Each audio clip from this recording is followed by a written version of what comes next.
Shalom, selamat pagi sahabat Bahana yang dikasihi oleh Tuhan Yesus. Bagaimana kabar sahabat? Kita kembali dalam program Bahana Morning Devotion.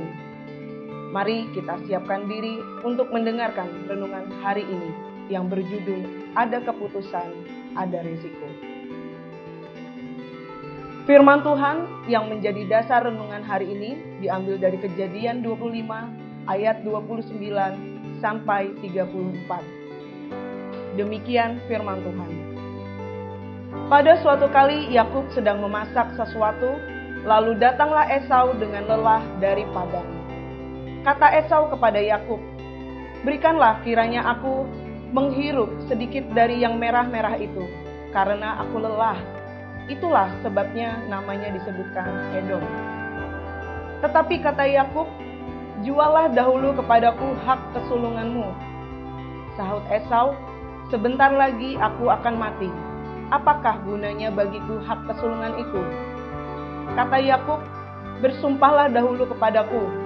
Maka bersumpahlah ia kepada Yakub dan dijualnyalah hak kesulungannya kepadanya. Lalu Yakub memberikan roti dan masakan kacang merah itu kepada Esau. Ia makan dan minum, lalu berdiri dan pergi. Demikianlah Esau memandang ringan hak kesulungan itu. Forbes, majalah bisnis terkemuka di dunia, menampilkan laporan nilai harga merek Coca-Cola, perusahaan soft drink raksasa berharga 1.000 triliun rupiah. Suatu nilai yang sangat fantastis. Itu hanya merek perusahaan tersebut, belum lagi berbagai aset miliknya. Di balik berharganya merek Coca-Cola ini, kita perlu menarik pelajaran tentang pentingnya membuat keputusan secara berhikmat yang membuat kita mampu berpikir dari sisi jangka panjang dan tidak tergesa-gesa dalam membuat keputusan. Itu resep minuman Coca-Cola dibuat oleh John Pemberton Atlanta di Georgia pada 1886. Ia memasarkan Coca-Cola dengan menyimpan minuman itu di dalam tong dan dijual per gelas kepada para pelanggannya. Asa J. Candler sebagai partner bisnis baru John memasarkan produk minuman ini keluar dari kota Atlanta.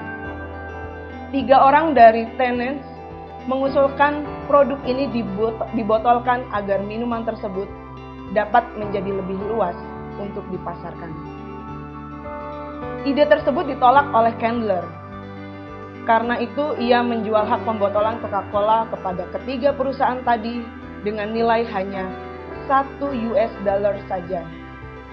Sedangkan dirinya memegang hak untuk memasarkan dengan cara disimpan dalam tong dan dijual per gelas. Sejak itu terjadi kenaikan penjualan yang signifikan.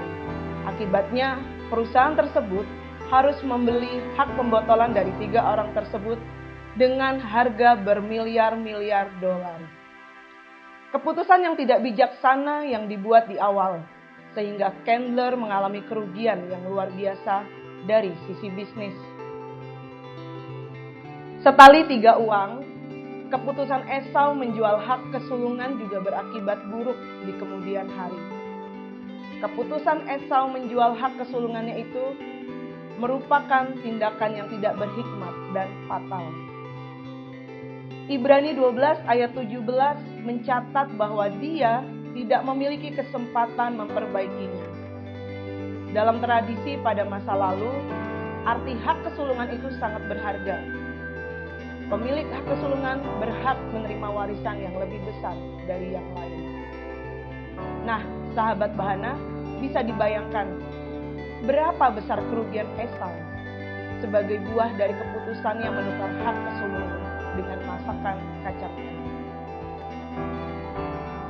Dari kedua kisah tersebut, baik Candler maupun Esau, kita belajar sahabat, bahwa hidup ini adalah serangkaian keputusan.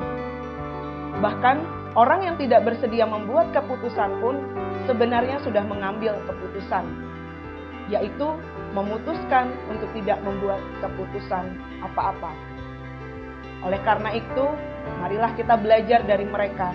Buatlah keputusan berdasarkan yang pertama, selaras dengan kehendak Tuhan. Kemudian yang kedua, prinsip memuliakan Tuhan. Dan yang ketiga, tata nilai yang sehat.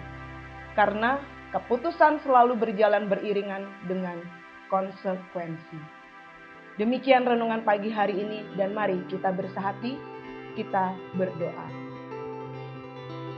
Terima kasih Tuhan Yesus untuk kebenaran firman-Mu yang mengingatkan kami kembali betapa hidup ini adalah serangkaian keputusan yang berbuah konsekuensi.